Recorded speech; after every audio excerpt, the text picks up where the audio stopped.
Welcome, everybody. Thanks for showing up, and the few of you out there with your ISE hands, excellent. We're glad to see you. As another show of hands, anybody think they can define ISE? Maybe? Okay, that's about what I expected, so perfect.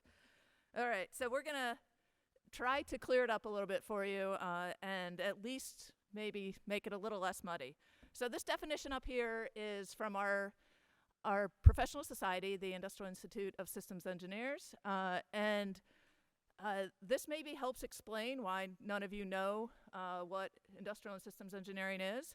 And so I'm going to kind of walk through and hopefully help clear it up a little bit. So if you look at this definition, the design, the development, improvement, and implementation, and evaluation. So all those activities, so you'll have ISEs performing all those activities, but what's really unique is the application of that. And so the application area is being integrated systems of people, information, and equipment. So all of you that raised your mechanical engineering hands, excellent, and probably every single one of you out there can imagine what a mechanical engineer does. And the reason is because the application area is relatively understood and something that you can wrap your head around. And so with industrial and systems engineering, we're dealing with these systems that include people, information, and equipment, and it could be any sort of system. All right, so hopefully get a sense of that in the next 15 minutes here from us. And our field, specifically the skills we bring, so they're listed up here. Again, this is still from my ISE.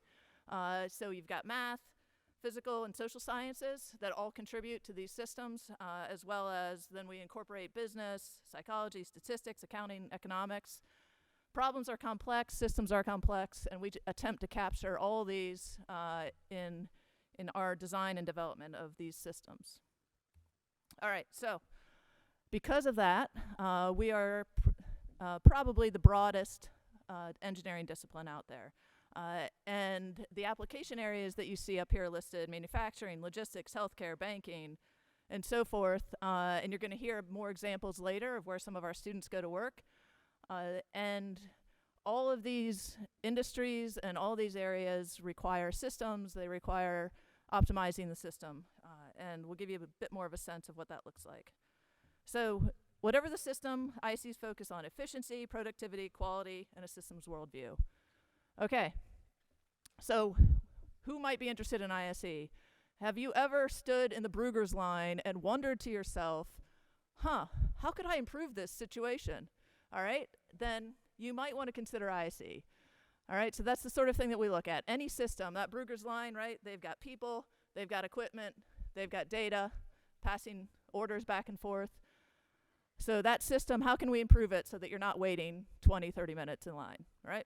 So that's the sort of thing that we might look at. A little bit about our department and our program. We're ranked number 3 in the U.S. News and World Report. So if you join our program, you're going to get a high-quality degree. We have a large number of scholarships. So last year, this number's from last year, 240,000 given to undergraduates for scholarships. It is a growing field, so the job prospects look good, expected to grow. And if you see at the bottom there, 95% of our students are placed by graduation, most of them in the workforce, but you see 11% going to grad school as well. So our students are quite successful. All right, so that broad field, what would you learn in ISE? Kind of want to touch on the breadth of the program.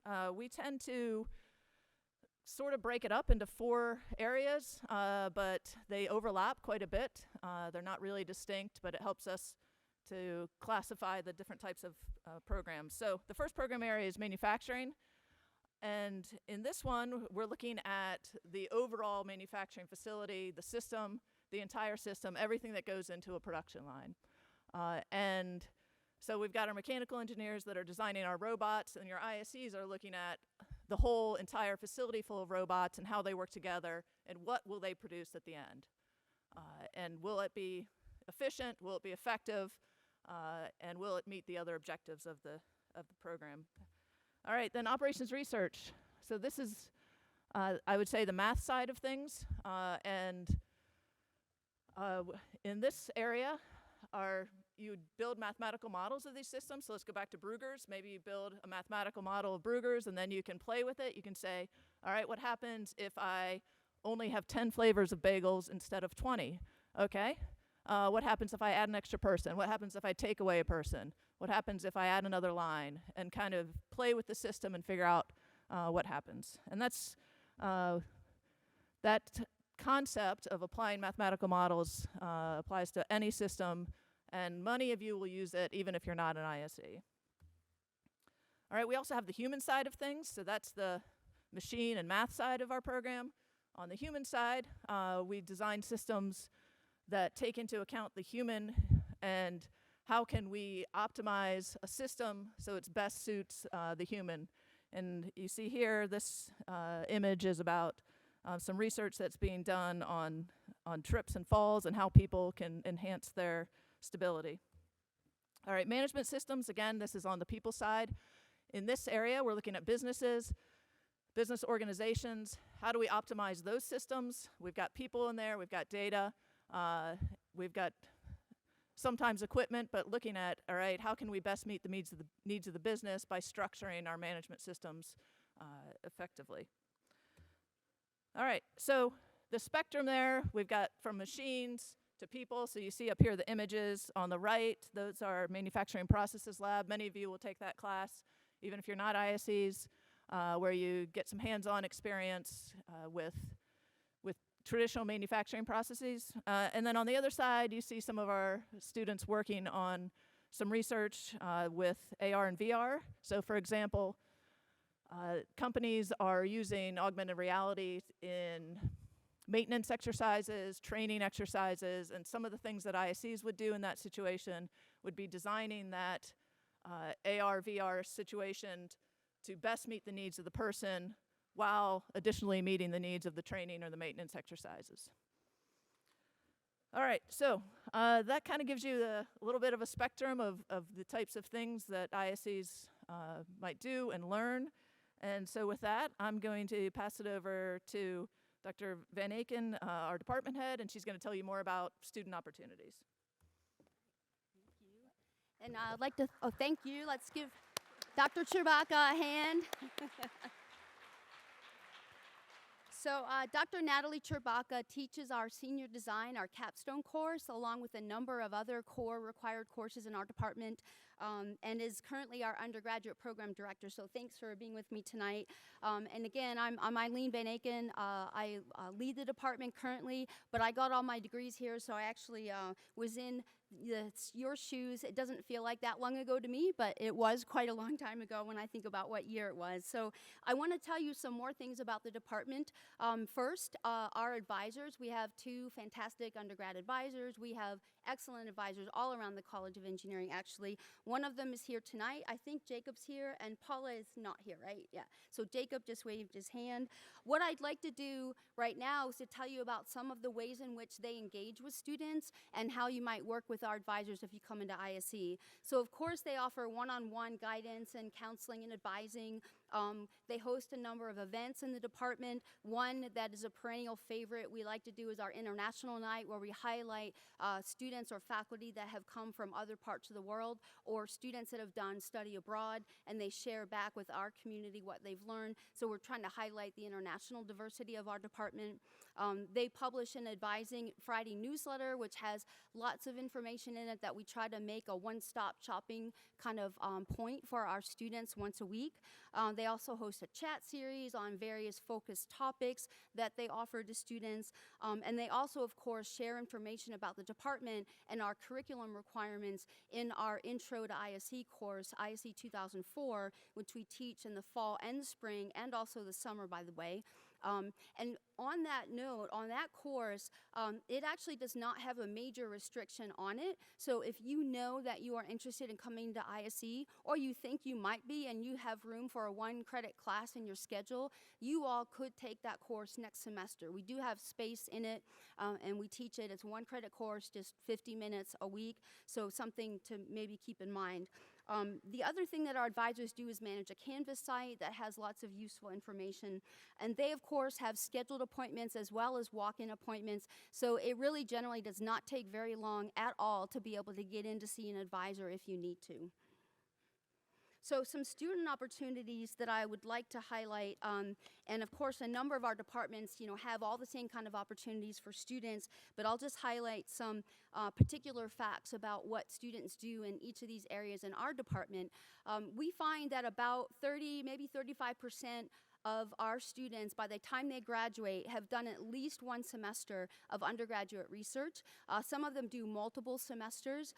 We really have developed a pretty efficient process because we're industrial engineers, so we like to practice what we preach. We have a very good way to get out information to all students in the department every semester about the potential projects that faculty have identified that they could work on, that they would be willing to work with undergraduate students on. That way students know what faculty are willing to do it and what are they working on that might be interesting to students. Even if you're not interested in graduate school in the future, I still would strongly recommend undergrad research in whatever major you go into because it gives you flexibility. It's not a typical 3-hour-a-week class. It helps you get exposed to more leading-edge topics in the discipline, and you have learn more unstructured problem solving rather to be able to figure out the research process, analyze data, and you get to work more closely with a faculty member and maybe their graduate student team. And then if they are the kind of faculty that has a physical lab, like in our manufacturing area or our human factors and ergonomics area, you get to be in their lab.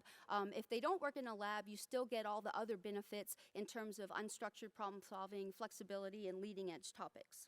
And see, what I'm showing here is just some examples. We usually have about 40 or 50 students every semester participating in undergraduate research. Of course, we encourage students to gain professional experience. Some might choose the co-op program, the official, formal co-op program. Many of our students actually opt to just do internships in the summer, or they might even take off a fall or spring, but it's not formally, a co-op program. And the number of, I've listed here on the slide, a number of the firms that hire our students. These are also many of the same ones that hire our students in full-time jobs as well, not just internships. And we also find a number of students do an international internship each semester. One point I'd like to make that we really have worked hard to provide flexibility for our students is if they do a co-op or an internship in a spring or a fall, we offer all sophomore and junior courses in the department that are required in the summer. And we've actually shifted and kept them all online even since the pandemic. So you can be working in an internship and maybe taking one course. Wouldn't advise taking 2 or 3 courses while you're working full-time, but that is something that gives you more flexibility to be able to help students finish their degree in 4 years. And our department actually has a very high 4-year graduation rate, which is significantly higher than the College of Engineering overall. And we feel like offering a lot of summer offerings and some winter term offerings is one of the reasons. Study abroad, we have one of our advisors specializes in helping students find study abroad opportunities. Almost 1 in 5 students in our department by the time they graduate have had some kind of international experience, whether that is a 1-week program or 2 or 3 week program during winter break or a full semester study abroad. And I've listed here some of the places that our students opt to go in for their international experience. And we do offer departmental specific scholarships for students to support study abroad. As shown on the earlier slide, we have a very strong placement rate of our students. So 95% total are placed, whether grad school or industry or government jobs, by the time they graduate. So again, that translates 84% are taking jobs, but still a number are going to grad school. The median salary is almost $80,000 based on last year's data. So that's pretty strong. It's actually been going up quite a bit each of the last 2 years. And then I've listed here some of the examples of particular job titles that our students or that our alumni have after they graduate. And you can see ones like healthcare, consulting, manufacturing, logistics. So as Dr. Chewbacca mentioned earlier, it's a very broad discipline in that you really can work in any sector of the economy, in any kind of job, and apply ISE skills. I actually had a guest speaker in my careers in ISE class this afternoon, and he is the Chief Executive Officer, the CEO of Republic Finance, a personal lending banking company. He's also worked at Capital One, HSBC. He's also worked for a cruise line. He also worked in his career for an airlines, doing all kinds of operations research, optimization, modeling, revenue management, capacity planning. And so he's got one career path that illustrates a lot of the breadth of the potential for applying ISE skills. We have quite a few student organizations. I'll just highlight a couple. We have our ambassadors, who are volunteers that help us with recruiting new students, but also do a lot of other things for the benefit of the department and the community of students in our department. We have our professional student chapter of IISE, which I happen to serve as the faculty advisor for. I love working with them. They're great volunteer student leaders, do many professional development events for other students, corporate networking reception, career fair, mock interviews they organize, company info sessions, and so on. And then our Honor Society, Alpha Pi Mu, is the National IE Honor Society. And a fun fact about them is they were awarded the best chapter in the country for probably like the 14th time out of the last 16 years. And so only 2 years we didn't make first place, we got second place. And though they do a lot of things for the department, like peer mentoring program, alumni student mentoring program. And so you can see the breadth of opportunities that we try to provide to students, but our student organizations also provide to students to supplement that. On this slide is a QR code that can help you find a way to connect with one of our ambassadors and to be able to meet with them and to learn more about ISE. Did I miss anything, Natalie? Okay, all right. Thanks for your attention. Look forward to hearing any questions you may have in the Q&A panel.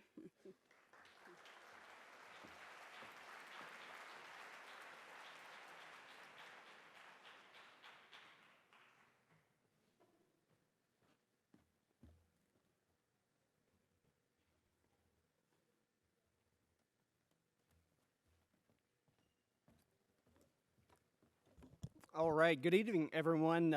My name is Aaron Noble. I'm the department head in Mining and Minerals Engineering. And like Dr. Van Aken, I too was a 3-time Hokie, got all my degrees here at Virginia Tech. And I remember as a student, I sat in Burris Hall. This is going to age me very quickly, but I got to watch Vanilla Ice in concert right here in Burris Hall.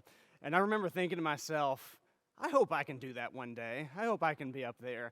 I realize that ambition may have aged poorly since then, but like you, I kind of sat here and came to Virginia Tech not knowing anything about mining engineering, and I think we had like 3 hands raised just a second ago, which is 3 more than I anticipated. But through the presentation today, I kind of want to take you on the journey that I took and how I found my way to mining engineering, and maybe through learning a little bit about my journey, it will encourage some of you. And I'll start by saying my journey began in a presentation not too dissimilar from this one. And I always like to go back. I met some amazing people and listened to a brilliant speaker, and really that changed my whole life. So you may have your life changed tonight too. Let's hope so. So I came to mining engineering and I said, I know a little bit. Don't I know something about mining? And maybe you guys know a little bit too. Isn't that the major that's part of a dying field? Like, do we still do mining? Like, my great-grandpa did mining. I don't know about that.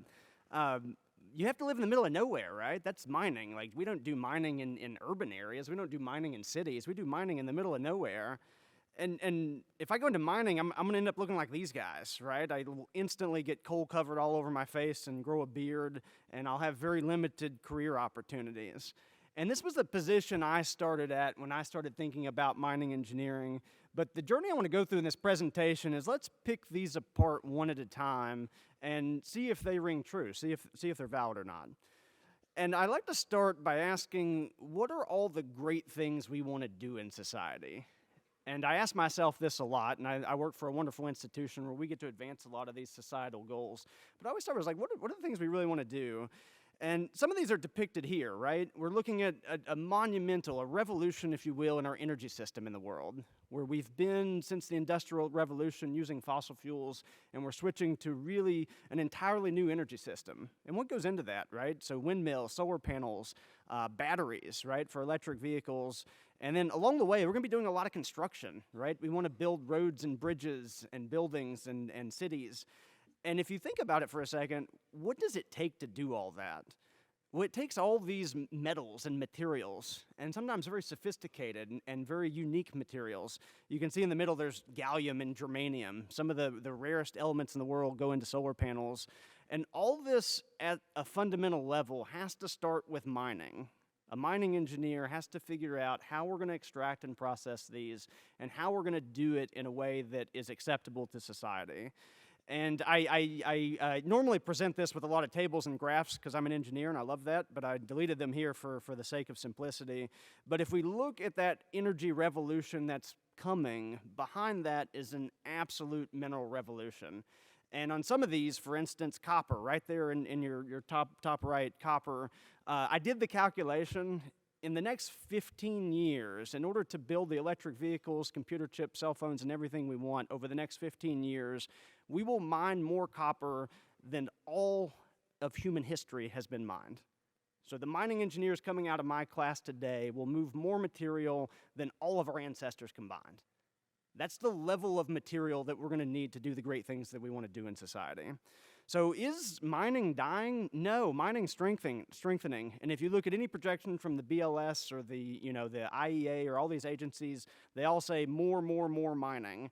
And that's because mining is really at the root of everything we want to do in society, and all the great things we want to achieve all have to start with metals and materials, and they're becoming increasingly sophisticated and harder to produce. Well, you need a pickaxe, right? What does a modern mine look like? And when I came to this presentation, I'd never seen a mine, right? I didn't even know what to anticipate. I seen it in the movie, right? I watched The Seven Dwarfs, and they all go to the mines during the day. And I saw the Ben Stiller movie about getting the black lung, right? And that was my impression of mining. What do modern mines look like? And if we think about it, the way we generally look at it, there's two different types of mining, if you will. If I could paint with a big brush. The first one are what we call surface mines. And the best way to characterize this, if you can look up and see the sky, you're in a surface mine. And there's one of these in Arizona, the Morenci mine in Arizona, the 5th biggest copper mine in the world. And here's what this looks like. So the top right picture, I realize I can't see the screen from here. The top right picture up here, this is kind of the bird's eye view of the mine. And each of these little stair steps you're looking at are about 100 feet. So each stair step is much taller than the height in here, right? That's one stair step there. And if you go all the way down, this is probably over a mile wide and about a mile deep. These big trucks you see over here to the left, these are not pickup trucks. These are massive haul trucks, the size of a small house. And somewhere on here, you probably can't even see it if you're sitting past the third row, there is a pickup truck, and I think it's about 3 pixels on this screen right now. Like, that's a full-size pickup truck. So in mining, we're not afraid of scale. We do everything at massive scale, but along with that scale comes a massive responsibility and a massive engineering challenge. And I think society is doing amazing things in engineering today. A couple years ago we landed on a comet. We just brought material back from an asteroid. Modern mines are really a marvel of engineering. To be able to do this in a way that's safe, efficient, and productive, and also engages in environmental stewardship and social engagement and producing jobs, like bringing all this together, a really amazing engineering feat that's brought to you by the mining engineers of the world. The other one, so that's surface mining. If you can look up and you see rock above you, then you're in an underground mine. And this is probably what most of you think of, like the old tunnels and people crawling around. Here's some pictures from a modern underground mine. And so what you can see up here on your top right, this is a school bus. So this mine is actually pretty large. The tunnels are probably 100 feet tall and 30, 40 feet wide. And you can drive a school bus in there. We would routinely take students on field trips here. So these are actually pictures I took on a student field trip. Really cool mine. It's just north of here in Giles County. If you've been to the Cascades, you've passed by this mine. This mine's very close to the Cascades. And what they're mining here is limestone that they produce chemical lime out of. And chemical lime goes into fertilizers and soil amendments and things like that. So they're producing limestone. Cool thing, that picture right in the middle, they actually have a shop underground. So they have a full maintenance shop, several hundred feet underground. They have Wi-Fi Wi-Fi underground as well, so you can watch Netflix and stream Twitch while you're underground eating your lunch, which is pretty cool.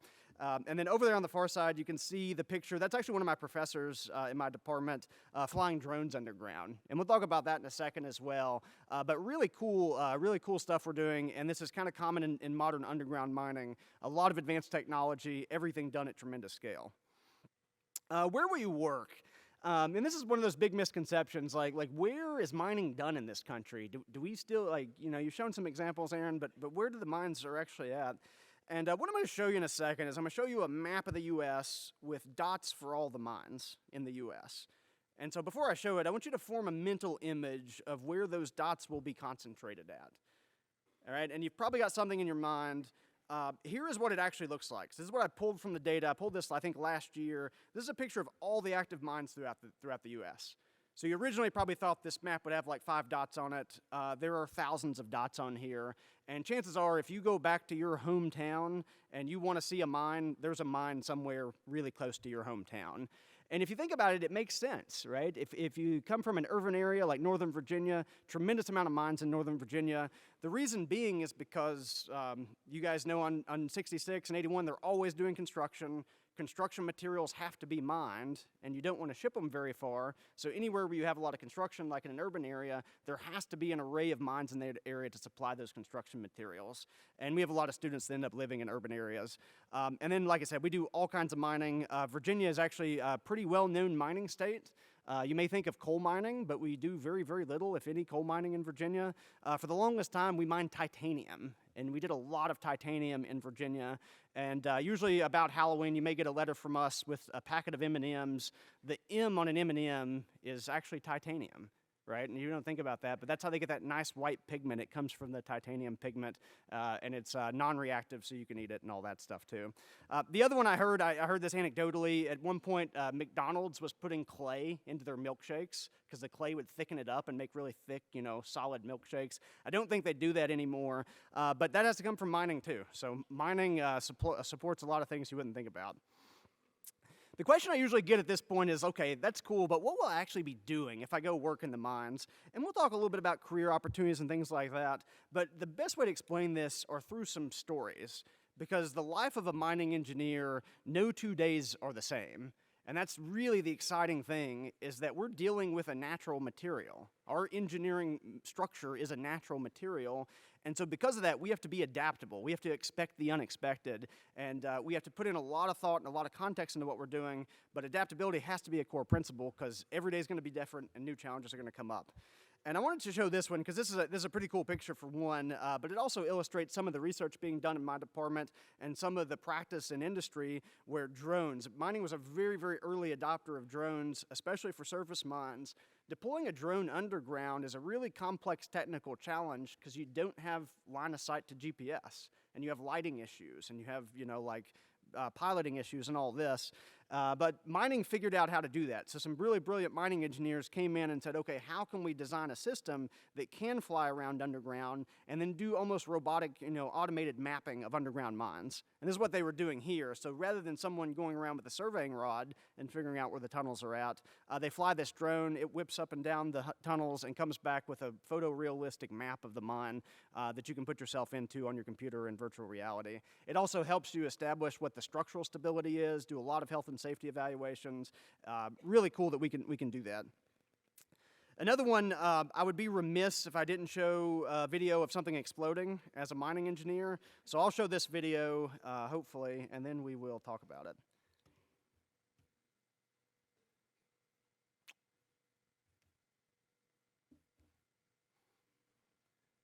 That's disheartening. Marlena's going to come rescue me. Please, Marlena. It's frozen the computer. Oh, it is frozen. There we go. Patience.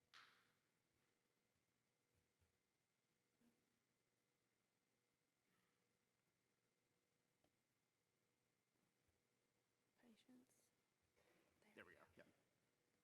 Okay, so we'll watch this and then we'll talk about what we see. It worked very quickly earlier. nobody's been having trouble with EduRoam recently, right? Like EduRoam's been working perfectly. I think that's what we're seeing here.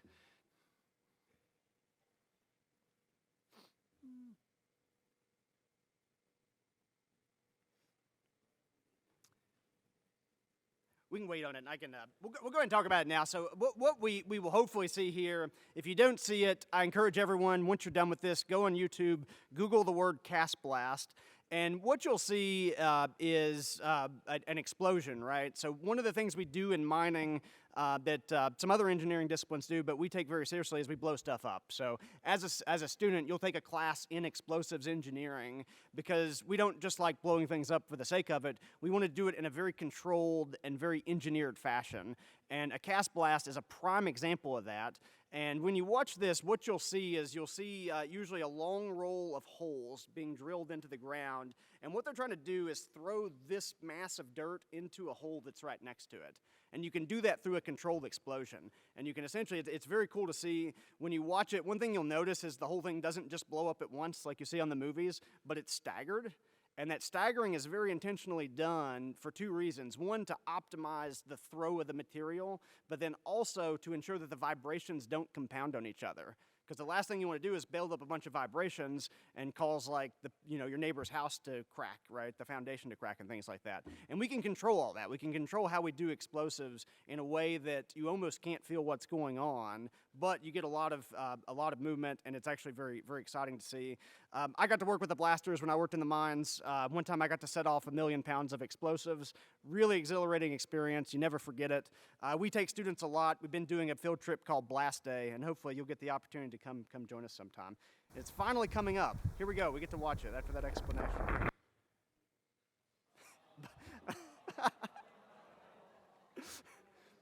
This is classic. I don't want to take all the time from my colleagues, so I will. It's okay. Continue. Okay. If you're on your cell phone, though, go ahead and turn that off.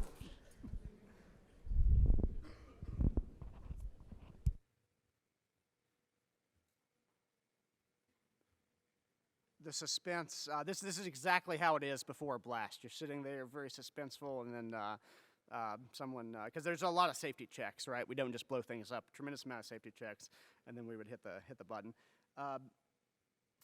I'm getting anxious about this. I'm actually going to move on if I can get the presentation to. Okay. Apologies about the blast. You can go look in your own time. It'll be good homework for everyone. The other thing I would say is, as you start thinking about what mining engineering does and what major you want to look at, I would encourage you to think about a more fundamental question than just what major you want to do. I would pose you with the question on the screen right now, which is, what problems interest you? Right? At your core, we're all problem solvers, but we all have a different appetite for types of problems. These are some of the problems we work on in mining engineering, right? So right there in the middle, the first one that came up is engineering and design. The actual way the mine is structured, the way it looks, there's no accidents there. It all has to be designed in a way that's safe, in a way that's responsibly done, and in a way that's going to be productive and efficient and hopefully make money at the end of the day. All that design is done by an engineer. And that makes sense, right? Like, that's the easy one to see. Some of these other ones, maybe not so much, right? So I figured I'd bring in some people to help us out with this. They're not actually going to bring in, but their faces will come in. So, like, one example, Richard Bishop. So Richard Bishop was a mining engineer of our program, graduated in 2002, and he got into mine finance. He really had an idea, like a real passion for big capital projects, and he worked as an analyst for the Royal Bank of Canada, which is almost the equivalent of Canada's Wall Street for mining, for the mining and metals. And now he's a professor with us. So he's a professor of practice, and he teaches mine finance. He teaches some other stuff on drones. Really cool guy. But he said, I'm an engineer. I'm trained in mining, but I want to shift more towards the finance sector. Another one, Sam Akanyami, I met with him about 2 weeks ago, actually. He was a student of mine, graduated in 2019, and he said, hey, I worked in the mines, I worked in California, had a great time there. I'm now working for Tesla, and I oversee all of Tesla's permitting throughout the whole U.S. Everywhere they're building a new Tesla site, he's the environmental engineer doing permitting. Started as a mining engineer, now working with Tesla. Another one, good friend of mine, Tyler Faulkner. He was a mining engineering graduate from our program, 2014. Really liked software, really liked computers. Could have been a computer science, but really liked to work more with his hands. he ended up going to a software that sells mining-specific software, and he does software development and training for the mining sector as a mining engineering student. And the last one, a good friend of mine, Carrie Cossey, class of '00, she worked in the aluminum industry and then eventually worked her way up through the company Ball. And you may not have ever heard of Ball, but if you go pick up an aluminum can, there's a greater than 50% chance it's a Ball can. So Ball makes all the cans throughout the world, and she's like the president of all of Europe and all the Middle East. So everywhere a can is sold in Europe and the Middle East, she's in charge of getting those cans delivered. Massive company. She was a graduate of our program, started in the mining sector, and then took that degree, and now works, with Ball Canning. And so what you can see, and what I like to see, I met with like a dozen of our alumni today, and they all said Virginia Tech and my degree in mining prepared me well for my career, even if that career went tangential or outside of mining. A mining engineer from Virginia Tech is exceptionally well-rounded and has great skills that can be applied in all these different sectors, and I think that's why we see so much success. Another one I need to put on here, we have one graduate who works for SpaceX designing rockets. He's a mining engineer, ended up going to SpaceX. He comes and teaches lectures in some of our classes. And we have a lot of students actually working in the mining sector, right, and then working for all these companies. Really cool group of alumni. This is just a small snippet. What about our program, though? So this is a good segue into it. U.S. News & World Report released their rankings a couple weeks ago. Hats off to Industrial Systems Engineering, number 3 in the country. Incredible, incredible achievement. Mining's so small, they don't actually rank it. So if you look around the country, there's only about 14 programs that offer mining engineering. And Virginia Tech, I'm biased. I'm a Hokie, and now I'm department head. I can confidently say we're the best mining and minerals engineering program in the country. And some of the data brings that out. So one of them, if you look over the past 20 years or so, about a quarter of all mining engineers came from Virginia Tech. And so we had a great career fair this morning, tons of companies there, almost all Hokies sitting on the other side of the table. Incredible alumni base and really world-renowned program. We're a very small department, so at Virginia Tech, if you look across the country, we're very large. If you look at Virginia Tech specifically, we're one of the smaller engineering majors, which allows us to get to know the students very, very well. And in 2021, the university honored us as the exemplary department, meaning the best department in the, at the university for student engagement. We do a lot with our students. You can ask my students. I'm department head. I've been a faculty member. I make a point to learn everyone's names on the first day of class, and I memorize them all on the first day of class. And that's to set a precedent that I value you being here, right? I value your education. I want to help you be successful. That's the way all of our faculty are. And I can remember more than once, it's final exam day. We're sitting there. I've got a class of 30. One person's missing. I pick up my phone and I call them and I say, hey, you're still in bed. You need to get here and take your final. And they come to the final, they take it, and then they pass or whatever. But that's the level of relationship we have with our students. Very good department in that regard. And then we also value diversity. People think of mining not being a very diverse sector. We at Virginia Tech think that is that's not our mantra. And we have a very diverse faculty and staff. And then last year, 35% of our incoming sophomore class was female, which I believe is better than the college average. Curriculum. One thing that's very distinctive about the mining engineering curriculum at Virginia Tech, there's a couple bullet points up there, but the second bullet point I'd call your attention to is specialized leadership courses. And I teach one of these. I teach a sophomore class called Leadership for Responsible Mining, and it's something we take very seriously because we know our students will be the industry leaders, right? You all will be the one mining more copper than has been mined in all of human history. You better have some leadership skills. And it was posed to me one time in a very eloquent manner. If you look at Olympic-level athletes, like an Olympic-level tennis player, when did they start training tennis? Probably when they were 4 or 5. I have a 4-year-old. He's training tennis now. He's probably not going to be Olympic level, but that's when typical high-caliber athletes start training is very, very young. What about leaders? When do you start getting specialized leadership training? Because more than likely, it's after you get a job and then only after you have direct reports. That's when you're going to get some intensive leadership training. And I'm doing my part, our department's doing our part to peel that back and give you very focused, intentional leadership training as sophomores as soon as you get in the program, because that's how we're going to build excellence in this country. We also have a career fair, so our career fair was this morning.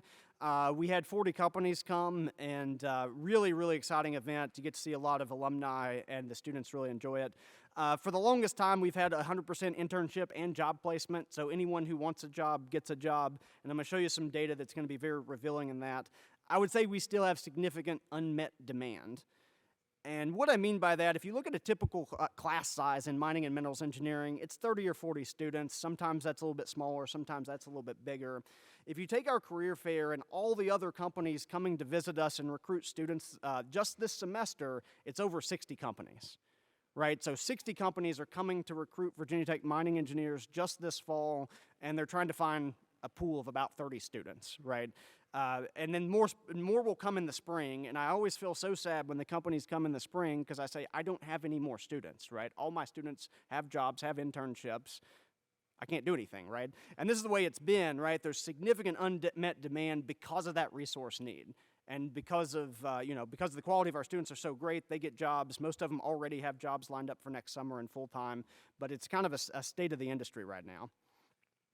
And then last couple slides, we do have amazing facilities. So if you are standing in Turner Place and you look out and you see McBride, right next to McBride is Holden Hall. That is our home.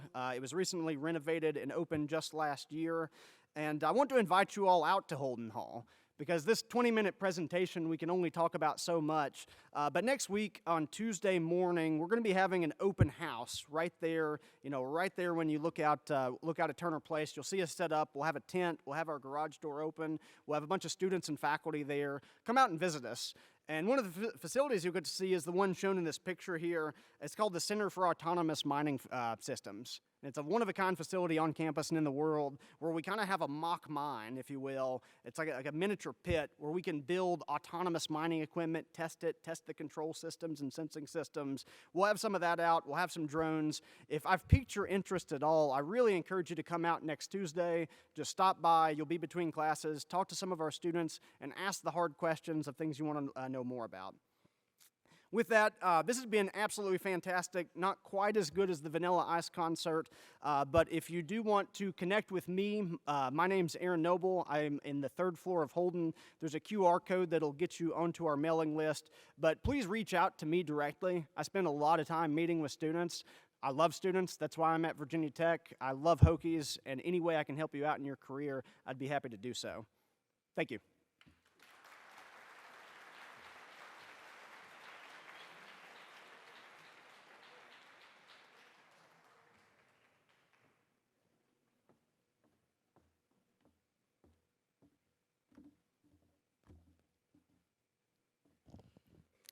All right, can everyone see me over this? Just to check. I'm short. Oh, I'm okay. But you can hear me, right? Thumbs up, you can hear me? Awesome, there we go.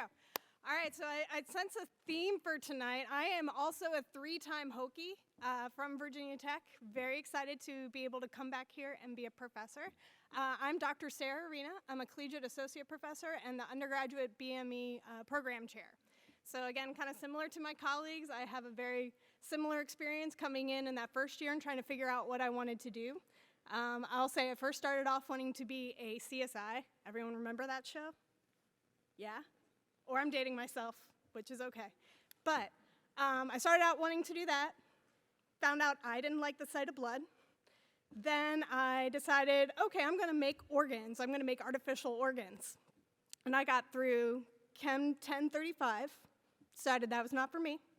And then I fell on prosthetics. So that was kind of what I wanted to do for the first few years that I was here at Virginia Tech. And then I happened upon biomechanics of human movement, and that's kind of where I have stayed for my career. But just to say, keep your mind open as you're looking through all these different opportunities. You never know where it's going to take you. So the biggest question that we get is, what is biomedical engineering? And my answer is, in the simplest form, anything you want to do with engineering and health. And so that actually encompasses a wide range of possible avenues for you to pursue for a career. So the pictures I have up here go through kind of the full scale of what you can do with BME. So you can work at a cellular level, for example, doing targeted drug delivery or targeting cancer specifically at the cellular level. And you can go all the way up to the whole body, or whole body human movement biomechanics, which is my area. So the fields that I have up here are other terms you might hear that are all encompassed by biomedical engineering. So specifically at Virginia Tech, talking about the different faculty and expertise we have here, biomechanics is applying physics and or other engineering principles to the human body. Biomechanics itself is very broad. So this can range from fluid mechanics, looking at blood flow, all the way up to, again, looking at helmets and head impacts and whole body movement for rehabilitation and injury prevention purposes. Biomedical imaging is using or developing imaging modalities to be able to see inside the body so that we can better treat and inform our treatment procedures. Translational cancer research, so Virginia Tech has a really great base in this, and this is what translational cancer research means, is being able to do what we do in the research lab and actually get it out to patients. So one of our faculty, Dr. Eli Vlailovich, I think that is the first time I've ever said his name correctly on the first go. But he does focused ultrasound therapy, so essentially using focused ultrasound waves to be able to target tissues in a particular 3D location within the body. And so he has a startup company over in Spain where they're actually getting this into clinical trials in humans. Neuroengineering is looking at the interface with neural signals, both brain and kind of the central nervous system, as well as looking at the peripheral nervous system, how we control our movements. Biomaterials, anything that you want to put in the body has to be biocompatible, as well as figuring out how we can make, say, scaffolds so that we can actually grow tissues and eventually whole organs outside of the body. Tissue engineering and regenerative medicine are kind of talked about synonymously, so that is being able to either develop tissues, again, outside of the body, or find ways to be able to preserve tissues outside to give them a better chance of thriving. So for example, organ transplantations. Are we able to engineer something to be able to get them off the donor list, or get them off the need for a donor organ so that they can have a better quality of life? And many, many more. So I went through a whole different slew of different topic areas and research areas. So this is one of the things that you might hear a lot about biomedical engineering, is that it is very broad. And this is actually the Blue Ridge Mountains. Very beautiful picture. But what we do is we help you find your passion area. It might take a little bit. You might want to try a few different things, try a couple of different mountaintops, but we will get you there to what is your passion. So how do we do that? We emphasize hands-on experience throughout our curriculum, so that's included in our required curriculum. Right here we have, in our Intro to Biomedical Engineering class, we have students taking apart a medical device to figuring out how it works, and then later on in the course they're going through a design phase to be able to figure out solutions to a particular problem, such as neonatal abstinence syndrome, disability with aging, other pediatric challenge areas that we have. We also have a cell engineering lab within our required curriculum. So this is very unique to our program. Cell engineering labs are rather expensive to be able to run and to be able to offer, but we have it as a required course for you to be able to learn those applications, as well as the different equipment that is associated with looking at cellular processes, including looking at genetics and mRNA. We also have a required lab, bioinstrumentation lab, so this is where you're looking at different circuitry and how that applies to measuring different body signals or being able to send signals to the body. And this is an example of one of the labs in there where they're looking at bending of a rib cage. All right. We also have hands-on experience in other areas that are not within our required course, so this is musculoskeletal biomechanics, where we're looking at forces and loading during a drop vertical jump, as well as in our needs identification course. So our needs identification course is one where you go and you get immersed in clinical settings to be able to find needs, and then take those needs on later on to develop undergraduate research projects on your own, or maybe a senior design project. This is actually one of our students that's in the simulation center, so this is where surgeons actually go and train to go through different training exercises. So this is an example of working with laparoscopic tools. They have a little peg game in there where they're trying to move things around to be able to improve their dexterity. So we emphasize hands-on experiences to get you those hands-on experiences so you know what area is kind of your passion or what you want to do. We also have a very unique focus on the fundamental engineering principles. So you are in statics, dynamics, deforms. You get a very solid base that you can apply to really any area that you want to do within BME. We also have 21 credits of technical elective. So this is where we help you figure out what you want to do with your degree. So you can choose to take a couple different areas, say maybe something in biomechanics and cell and tissue, and if you find that you love cell and tissue engineering, then you can go on and take more electives in cell and tissue engineering. Essentially, these 21 credits of technical electives are going to vary for every individual based upon their desired trajectory with your degree. And allows you the flexibility to tailor your degree. So a lot of our students actually are able to accomplish several minors, and these minors are in their passion areas, not necessarily ones that are easy to get along the way. For example, disabilities minor, we've had Spanish minors, several others.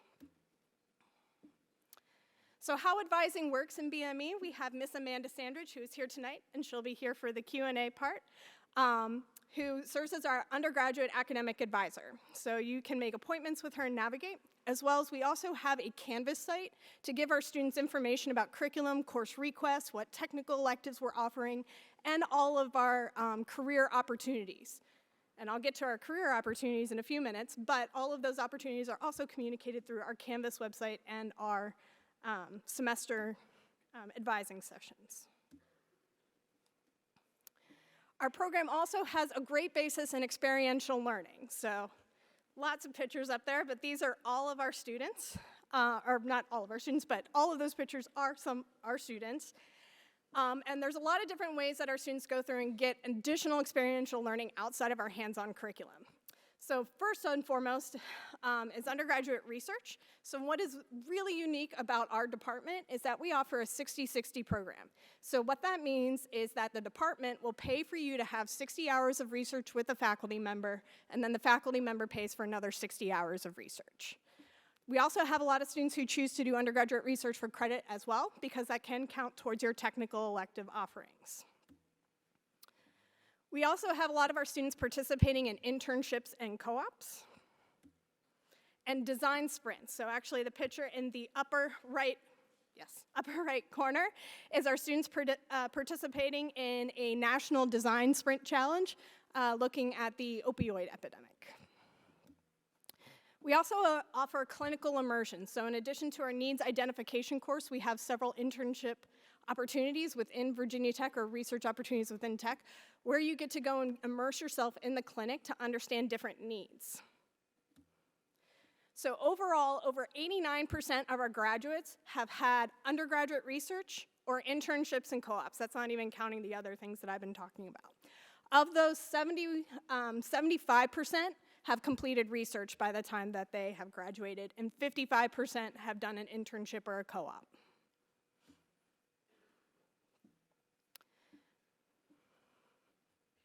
Got a little bit cut off, so my apologies, but student organizations that we have within BEAM. So we have a lot of interdisciplinary student organization and chapters with that BME focus. So bioactivity, eNABLE, Undergraduate Biomedical Engineering Society, Engineering World Health are non-restricted, meaning that anyone in any major is able to join these different clubs if you have a passion for biomedical applications. Bioactivity is a design club where you're going out into the world trying to find a particular need and addressing that need. So that is an example of the top picture, looking at designing a bariatric lift for paramedics. eNABLE is actually a chapter of a national organization, and the purpose of eNABLE is to 3D print upper limb prosthetics and hopefully eventually lower limb prosthetics for those in need within the community. So our eNABLE club, that is the bottom picture there, has been working with several different individuals. This one in particular was of a quad amputee young boy. I think he was about 5 when this picture was taken, who loves sports, and they designed a lot of different sports attachments so that he could still do what he loved to do. Undergraduate Biomedical Engineering Society is one, again, that is open to all majors and includes additional resources such as peer mentoring and getting involved in other outreach activities on the campus. Engineering World Health is, again, another national, a chapter of a national organization where it's really focused on global issues and being able to look at low resource areas and being able to engineer for those areas. And then finally, Biomedical Engineering Society is a chapter, again, of a national society or organization that was initially developed within our graduate program, but has allowed undergraduate involvement through our Undergraduate Biomedical Engineering Society. So I mentioned that those clubs are open to everyone. Typically, if we have individuals in those clubs, you can choose to do a biomedical engineering minor, which does, again, overlap very well with a lot of the different disciplines. Another minor that also overlaps with a lot of the different engineering disciplines here is the Engineering Science and Mechanics minor. It aligns really well with the BME degree specifically, but also many others, including mechanical, aerospace, and civil. So I promised I would come back to careers, and here I am. So where do our students go, and what do they do? So nationwide, we see that BME can go into essentially these 4 different routes: industry, graduate degree, a clinical degree, or into a government or a research lab. We have actually graduated our first 2 cohorts. We are a new program, so the data I'm going to show you is based upon our 2 cohorts that we have gotten through. So from our 2 cohorts, 80.3% of them have had a first destination by graduation. Oops, sorry. And so the breakdown of that is that we typically have, or we have had about 20 to 30% of our cohorts go directly to industry with their bachelor's degree, and about 55% choosing to go on to a graduate degree. So what are those companies and where are they going to? So they range across all of these company signs that I have up here. For example, Protect 3D is a company that manufactures solutions for athletic training and injury prevention. Johnson & Johnson, the Medtronic, GE, a lot of medical device companies. Cellink is one that has worked to develop a printer that is able to 3D print cells. Stryker, again, another medical device company, as well as FDA and the Patent Office. So with that, I would also like to highlight Miss Alyssa Rametta. So this is also something very unique to our program, is that we have someone who is our Alumni and External Relations Manager. So she is the one who is going out and cultivating all these opportunities for internships and co-ops and full-time employment and getting this information to our students. So she organized our first BEAM Career Fair. Some of you might have been there. This was September 18th over at the Inn, where we had several different companies that were coming and targeting for our BME students. So please feel free to reach out. I am very happy to talk with students. I love talking about what you want to do and trying to figure out the best path for you, as well as Ms. Sandridge will be here for the Q&A afterwards. So thank you.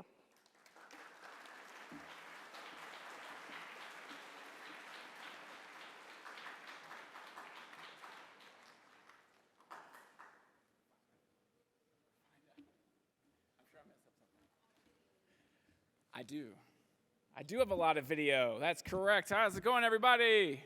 In the back. Awesome. I feel the same way. It is so good to be here. It's my 15th year as a Hokie. That's pretty good. It's not Sarah good. It's not Eileen good, but it's close. It's not Aaron good. 15 years, though. It's not bad. This is as far north as I go. I'm very happy to be here and share with you something I care a lot about, mechanical engineering. This is a discipline I've got all my degrees in. We won't mention those other universities. This is the best one for mechanical engineering. I grew up, I loved airplanes. I still have an SR-71 on my license plate. I was going to be an aerospace engineer. I happened to get a degree in that time when that market was sort of dwindling. I got advice, hey, why don't you go after mechanical engineering, and that way you can work in any industry you want, because every industry needs mechanical engineers, and that's where I went. So if your parents ask you, what does a mechanical engineering do? my undergraduate roommates, I roomed with an aerospace engineer and a materials science engineer, and they'd always tease me, "Oh, Chris, it's just you and those gears. You just love gears. Oh, are you going to go fix my car?" Or at the time, like, let's go play with robots, play with your Legos, you mechanical engineer. And that's fair. If you Google the phrase mechanical engineer, you do like a Google image search, the first thing you get is this stupid gears thing. Gears are really important. Powertrain's super important. We are more than gears. So the future of mechanical engineering, it incorporates automation. It incorporates manufacturing. It does incorporate the transfer of energy, heats and fluids, and nuclear. It's everything. Anytime you're going to design and fabricate and produce a product, if it's going to move, even if it's going to be stationary, if it's going to support something, you need a mechanical engineer, and that's the career path I chose. I think someone used the word technical ADHD, like we just love too many things. We want to be hands-on everything. I think that's a good synopsis of mechanical engineering. So what is it really about? So yeah, it's about machine and product design and manufacturing, but it's also heats, fluids, autonomy and robotics, system dynamics, the way things move, mechatronic systems, energy and power, vibrations, transportation, acoustics. That's a lot. But that's what you get the opportunity to be exposed to in mechanical engineering. And from that, you can pick your true passion, or like the rest of us, you can combine all of that to be able to be involved in the creation and realization of very complex systems. So at the end of the day, what a mechanical engineering really does, it's really about design, analysis, synthesis, building it and testing it. And that's what I love, being able to build and create something physical, being involved in that process at some part, whether it's the smallest bracket or the entire system, and working with my colleagues across the other departments to help integrate those principles to create a complex system. So let me give you a quick, here goes, video number one, test number one. I'm sure this is going to be great. If it worked for Aaron, it's going to work for me for sure. All right, so this is a quick synopsis. At the end of our 4 years with us, you get to do our, oh boy, this will be a good one. At the end of your 4 years, you get to actually do your senior capstone project. Those are usually industry sponsored. You get to work really closely with an industry sponsor, and you get to solve real problems of need for them and for community clients. I brought it back up because that's just how I roll. So the way that we do that, I'll tell you an example. It's on edgy room. That's our problem. All right, so let's try this. So I'm going to do a little switcheroo. This is, you know me. All right, so I'll give you an idea. So right now, Boeing is sponsoring a project in my lab to sponsor a team of 8 seniors to try to create a 3D printing process that uses a robotic arm that welds. Can you create a 3-dimensional welding robot so that you could 3D print stuff out of metal? That's what Boeing has got our students tasked with. So let's take a look at this and pretend like this is going to work. Yeah, is that you all can see that okay? Yes, you can see it. Yes, Dr. Williams, I can see it. You can't hear it. There, thank you, Sarah. I can't. Do you have this for? It's on the other side. Of course, yes. Thank you. All right, so it's good thing we have closed captions. I do. Yeah. It only takes like 5 tries. Huh? Determined and occasionally argumentative. All qualities of good engineers. I'm confident that you're all going to be successful no matter what path you choose. Best of luck to all of you and no bogeys. Woo, we did it.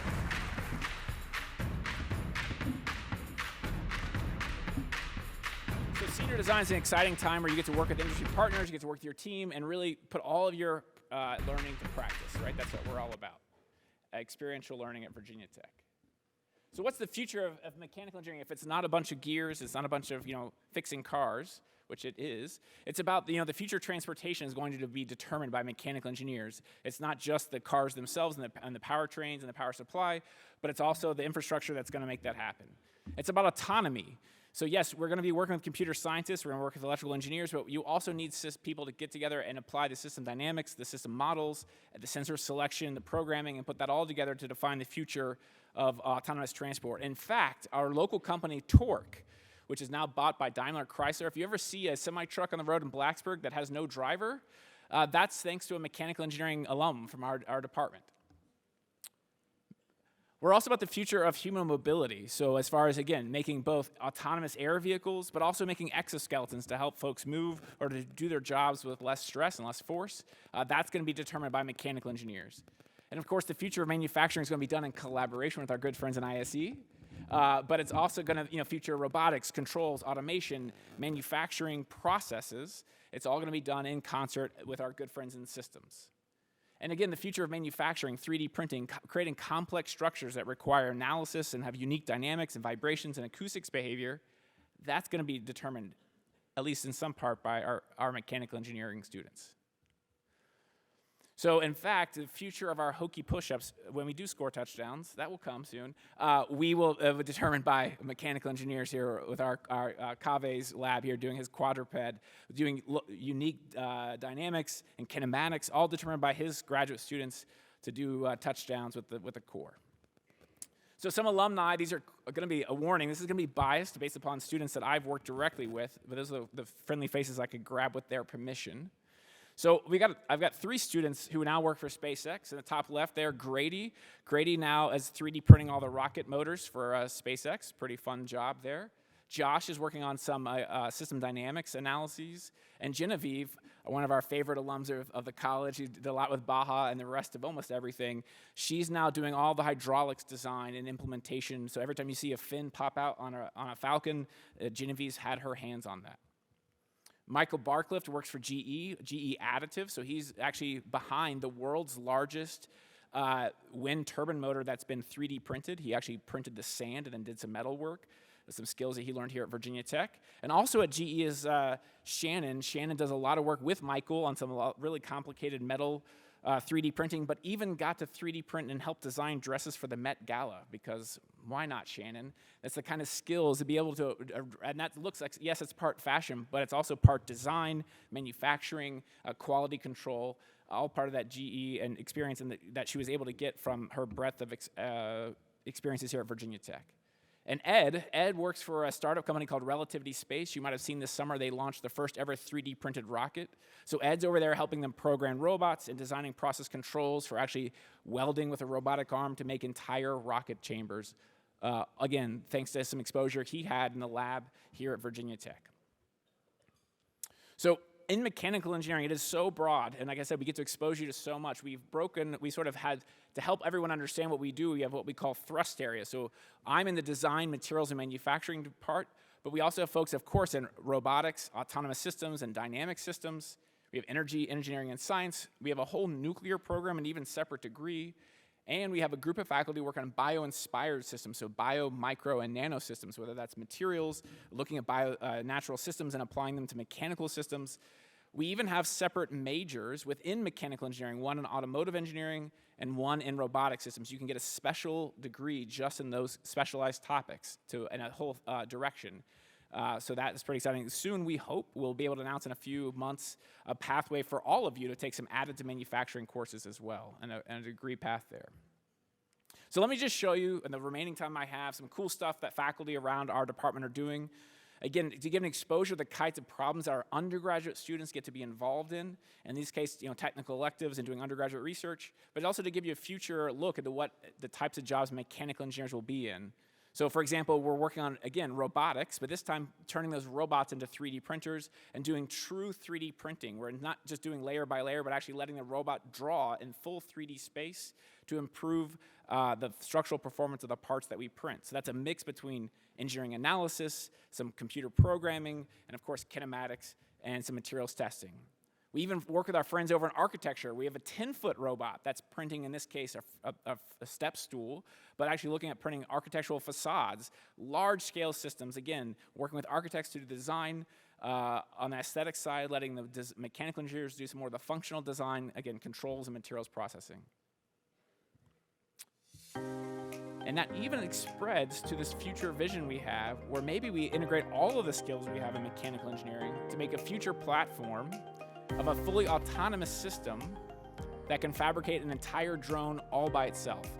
This was a senior design project about 1.5 years ago that the students went out and got $75,000 from NASA on their own to do this project. And this is the results. This is about 8 mechanical engineers. Many of them, a couple of them stayed for graduate school. Many of them now work for Northrop or Boeing and other jobs. So you can see that robot printing. And then it's going to go over and use that same tool to switch over and actually pick up electronics and embed all that together. And then even it's going to place the motors, and immediately it's going to snap fit on some wires. That has full control. So and then you can sort of see Kieran in the back now works for a startup down in Florida. Cami over there works for Savannah River National Lab doing robotics inspection of nuclear vessels. They go back and 3D print over that to embed all those electronics in the part. And it keeps going, and of course it goes and grabs a battery. This is Connor. He's actually still working in, he's an undergrad senior year in business administration, doing some cool stuff. There's the battery. I guess, of course, you got to grab the GoPro because, you always need a GoPro. Now, Eric's just holding the controller. What he's actually holding the controller is to fly this drone. The robot has done all of this by itself.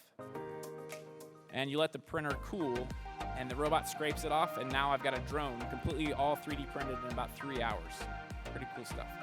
And the mission of this robot, by the way, this drone, is actually to land and film the next drone to be made, and that drone will be a completely different design.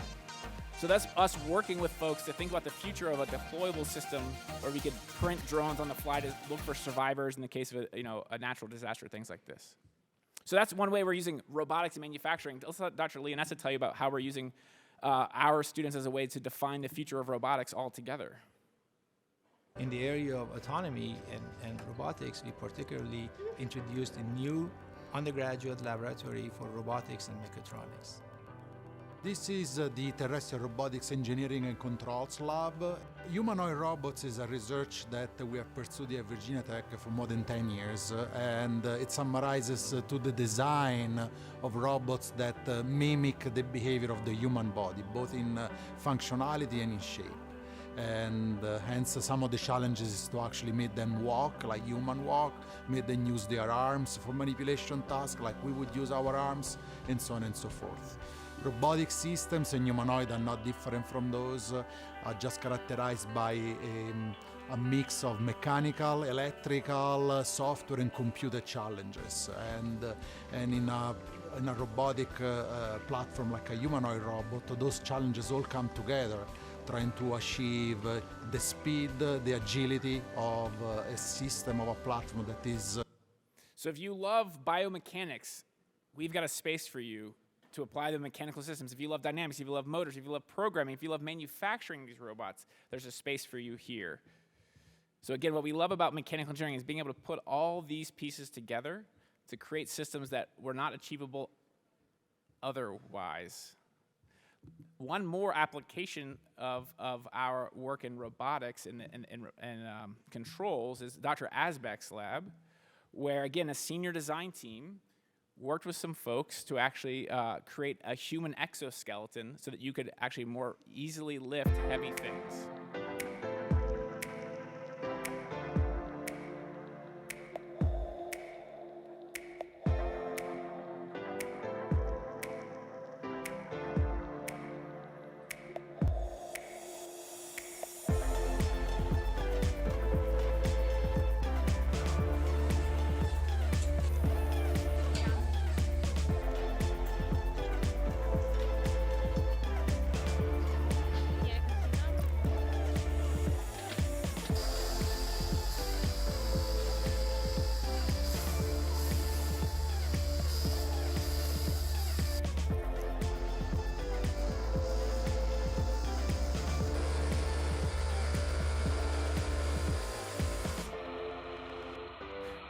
Lifting that with a finger or two, yeah? So there's a few notes here. One is senior design. That's all done by undergraduates. That's pretty exciting. That went on to do a startup. They're in the process of their first startup round right now. The other thing to mention is that, so they're mechanical engineers. They're doing the controls, the dynamics, the actuators, etc. In ISE, there's some amazing work being done on exoskeletons and the way it can be integrated in the factory and the systems and the human, what's the word I'm looking for? HR, the operations research, right, about how and the safety of using them. We've got our biomechanics friends who actually want to think about how exoskeletons work with the human body, and maybe even in mining, Aaron, you're going to see exoskeletons being used to carry heavy equipment, right? So no matter what you choose at Virginia Tech, you're going to have an opportunity to define the future, and that gets me really excited to be here at Virginia Tech. And again, it's really up to you to decide which part of this complex problem you want to work on. So that's really, maybe that's how we should just end it. But one more thing. So Jonathan Barreco works with industrial designers to think about sustainability. And he uses his expertise in adhesion and fluid dynamics as a means to harvest water using a thing called a fog harp. Let's give this a check out. So the fog harp was a bio-inspired invention, specifically inspired by certain types of coastal redwoods, where they extract water droplets from moving fog, which end up rolling off their needles and onto the forest floor. First, we just suspend a fog harp structure in a very foggy area. As the fog comes in, microscopic water droplets get caught on the wires as the wind passes through. These droplets eventually grow large enough to zip down the wires into a bottom draining collector. This collected water can be used for drinking water or also for irrigation and agriculture. I think it's a really big opportunity to look at nature. Nature is a huge repository of design and engineering insight. So it seems almost silly not to examine it and see what's there and see what can be gleaned from it for the benefit of society.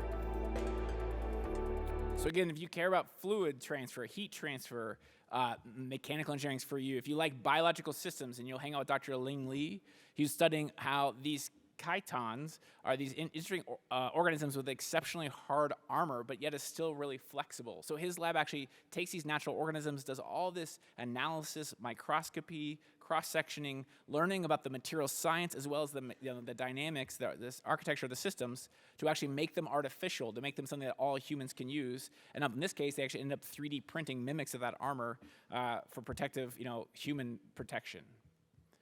You can even imagine perhaps working with Dr. Nain, where he's actually looking at individual cells and actually watching and measuring the forces and how they locate across the human body. Again, this mixture of biomechanics and mechanical engineering, developing novel manufacturing processes to be able to make such small fibers, as well as unique techniques for measuring them using all the fundamentals of engineering. And even Dr. Mueller, of all his favorite thing is bats. He is a world-renowned bat expert. He actually takes students every year to China and to go into caves and actually mimic, to actually measure bats, watch them, and actually end up trying to find a way to mimic their behavior, right? So future sonar, being able to actually do exactly and behave the way a bat would. In this case, they're 3D printing bat ears as a way to mimic and actuate them, right? So a combination of materials, robotics, and nature or bioinspiration.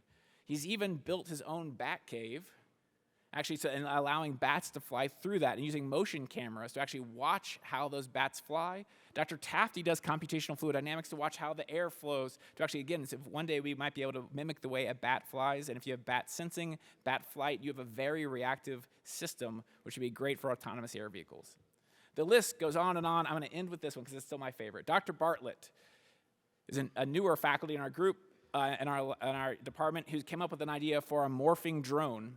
But he's using some really amazing material science and manufacturing. So this is a wheeled vehicle that when you heat up, there's a liquid metal inside that actually softens. So actually the whole part sort of loses its shape.